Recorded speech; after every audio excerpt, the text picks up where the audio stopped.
దేశ సమగ్రాభివృద్ధికి యువతరం చాలా అవసరం.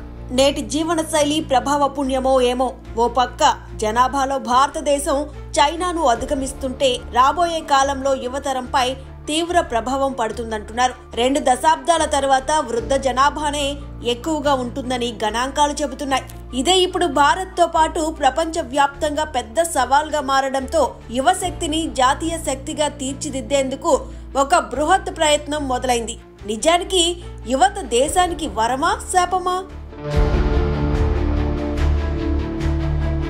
దేశానికి సమాజానికి వ్యక్తి ఉపయోగం యువకుడిగా ఉన్నప్పుడే. ఒక దేశానికి ఆర్థిక అభివృద్ధి మాత్రమే కాదు, శ్రామిక శక్తి చాలా అవసరం. కాళిదాసు, రవీంద్రనాథ్ ఠాగూర్ లాంటి మహాకవులు, బాలమురళీకృష్ణ లాంటి సంగీత విద్వాంసులు, అబ్దుల్ కలాం లాంటి శాస్త్రవేత్తలు, ఇలా అన్ని రంగాల్లో రాణించిన వారు అవసరమే.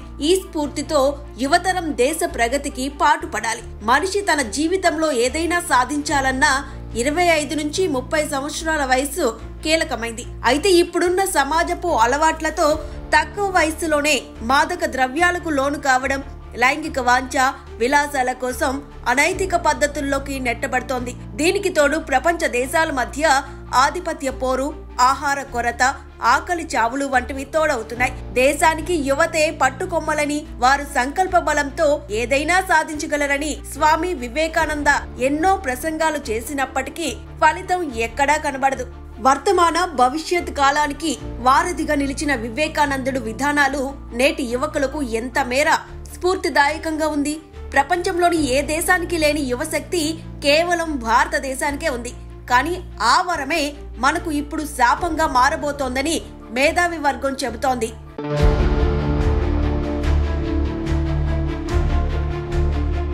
దేశవ్యాప్తంగా యువత జనాభా తగ్గుతున్నప్పటికీ ప్రపంచ వ్యాప్తంగా చూస్తే మన దేశంలో యువతరమే ఎక్కువగా ఉంది. అయితే ఈ సంఖ్య 2036 నాటికి తగ్గుతుందని యూత్ ఇన్ ఇండియా నివేదికలో వెల్లడించింది. క్షీణిస్తున్న సంతానోత్పత్తి, మరణాల సంఖ్య తగ్గడం వంటి కారణాలతో వృద్ధుల సంఖ్య పెరుగుతోంది.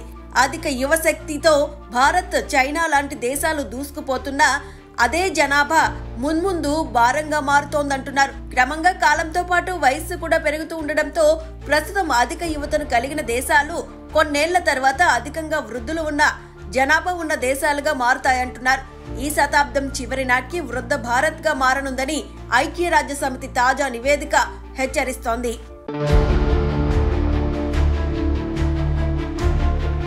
ప్రపంచంలోని వివిధ ప్రాంతాల్లో జనాభా పెరుగుదల భిన్నంగా ఉంటుంది. అంగోలా, నైజర్, సోమాలియా వంటి కొన్ని దేశాల్లో రాబోయే 30 సంవత్సరాల్లో జననాల సంఖ్య రెట్టింపు అవుతుందని అంచనా. కొన్ని దేశాల్లో జనాభా పెరుగుదలకు వలసలే అతిపెద్ద కారణమని ఈ నివేదిక వెల్లడించింది. ఇలాగే వలసలు కొనసాగుతూ ఉంటే ఖచ్చిత జనాభా సంఖ్యను లెక్కించడం ఆయా దేశాలకు కష్టంగా మారుతుంది.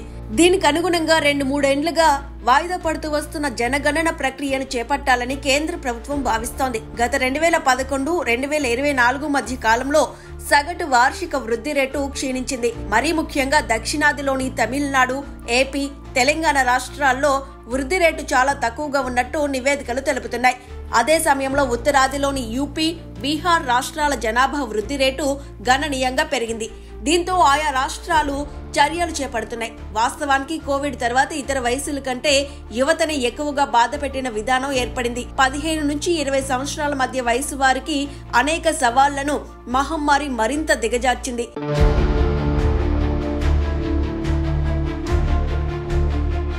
దీనికి కారణాలు తగినంత ఫిజికల్ ఫిట్నెస్ లేకపోవడం. మహమ్మారి సమయంలో దాదాపు 50% మంది అన్ఫిట్ గా ఉన్నట్లు గుర్తించారు. మున్ముందు జరగబోయే ఆర్థిక అసమానతలు, దేశ ద్రవ్యోల్బణాన్ని దృష్టిలో ఉంచుకుని పెళ్లిళ్లు చేసుకుని పిల్లలను కనాలంటూ యువతకు సంకేతాలిస్తుంది. యుద్ధంతో జనాభా తగ్గుదల సమస్యను ఎదుర్కొంటున్న రష్యా దీనికి ఓ అడుగు ముందుకేసింది.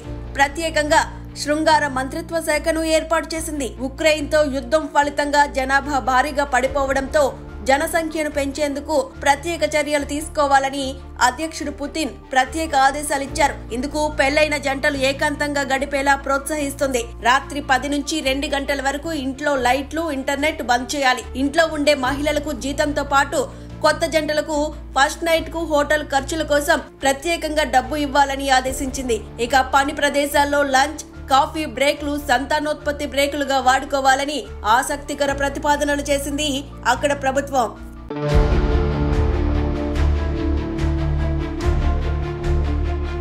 జనాభా విస్ఫోటం, పెరుగుతున్న జనాలు.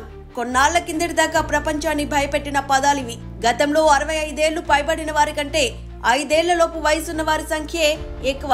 ఇప్పుడు ఈ గణాంకాలు మారిపోయాయి. పిల్లల సంఖ్య కంటే వయసు పైబడిన వారి సంఖ్య ఎక్కువగా ఉంది. ఇది అన్ని దేశాల్లోనూ ఒకే రకంగా లేనప్పటికీ అభివృద్ధి చెందిన దేశాల్లో ఎక్కువగా నమోదవుతోంది. ఇప్పటికే జపాన్, ఇటలీ, ఫిన్లాండ్ లాంటి దేశాలతో పాటు మరికొన్ని దేశాల్లో 65 ఏళ్లు పైబడిన వారే ఎక్కువగా ఉన్నారు. కానీ మున్ముందు కాలంలో ప్రపంచ వ్యాప్తంగా వయోధికుల జనాభా పెరుగుతుందంటున్నారు. ప్రస్తుతం ఈ సంఖ్య భారత్ లో సుమారు 10 కోట్లుగా ఉంటే మున్ముందు 2 దశాబ్దాల తర్వాత ఇది 24 కోట్లకు చేరుతుందని అంచనా. ఉత్పాదనలో యువశక్తి తగ్గి వయస్సు పైబడిన వారి సంఖ్యతో దేశ ఆర్థిక వ్యవస్థపై తీవ్ర ప్రభావం చూపుతుంది. ఉదాహరణకు రీసెంట్ గా శ్రీలంక, పాకిస్తాన్, బంగ్లాదేశ్ ఇలాంటి ప్రభావమే ఆయా దేశాల్లో ఏర్పడింది. దాని ఫలితంగా యువత తలుచుకుంటే దేన్నైనా సాధించగలరు అనే స్పష్టంగా అర్థమవుతుంది. సంసారం సగం బలం అనేలా వారికి భరోసా కల్పించాలి. అదే వారికి అసలైన ప్రభుత్వాలుగా గుర్తింపబడుతుంది.